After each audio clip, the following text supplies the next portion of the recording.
ఓం సాయిరామ్. ఈరోజు సాయి స్ఫూర్తిలో బాబా సర్వజ్ఞుడు. శ్రీ సాయి బాబా సర్వాంతర్యామి, సర్వజ్ఞుడు.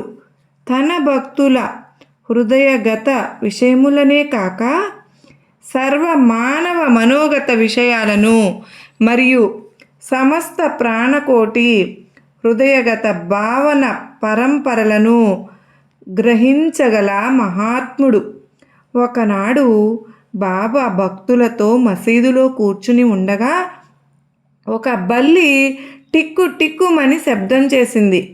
ఒక భక్తుడు కుతూహలంతో బల్లి పలికిన దానికి అర్థము ఏమిటి అని సాయినాథుణ్ణి అడిగాడు. అది శుభశకునమా అశుభమా అని ప్రశ్నించాడు. తన చెల్లెలు ఔరంగాబాదు నుంచి తనను చూసేందుకు వస్తోంది అని, ఆ బల్లి ఆనందించుచున్నదని బాబా పలికెను. బాబా మాటలు విని భక్తుడు నిర్ఘాంతపోయి కిమ్మనక కూర్చున్నాడు. కొంతసేపటిలో ఔరంగాబాదు నుండి ఒక వ్యక్తి గుర్రముపై సాయి దర్శనమునకై వచ్చాడు.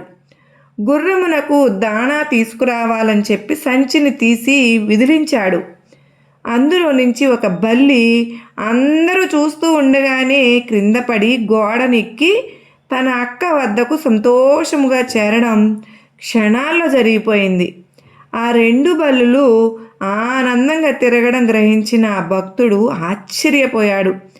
బాబా ఇలా చాలాసార్లు ద్వారకామాయికి భక్తులు రాకముందే వారి రాకను తెలిపేవారు. ఇలా రాబోయే దానిని బాబా ముందే తెలిపిన విధానం బాబా సర్వజ్ఞుడు అని నిరూపిస్తున్నది. తన భక్తులకు రాబోయే ఉద్యోగపు చిక్కులు, జీవనంలో కలిగే కష్టాలు, ఆయు ప్రమాణాలు బాబా వారికి ముందుగానే తెలిసేవి.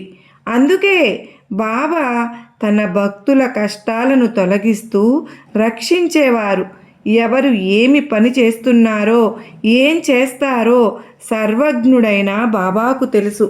మీలో ఎంతమందికి బాబా వారి సూచనలను తెలుసుకోగలుగుతున్నారు? కామెంట్ సెక్షన్లో షేర్ చేయండి. బాబా వారు ఖచ్చితంగా సూచనలు తెలియజేస్తారు. మనందరము కూడా ఆ సూచనలు పాటిస్తే కనుక మనకు జరగబోయే ముప్పు నుంచి మనం బయటపడగలుగుతాము అని నేనైతే గట్టిగా నమ్ముతాను. ఒక్కొక్కసారి మనం గ్రహించుకోలేము, కానీ మనం గ్రహించడానికి ప్రయత్నించాలి అని బాబావారి ఉద్దేశం. సర్వేజన సుఖినో భవంతు.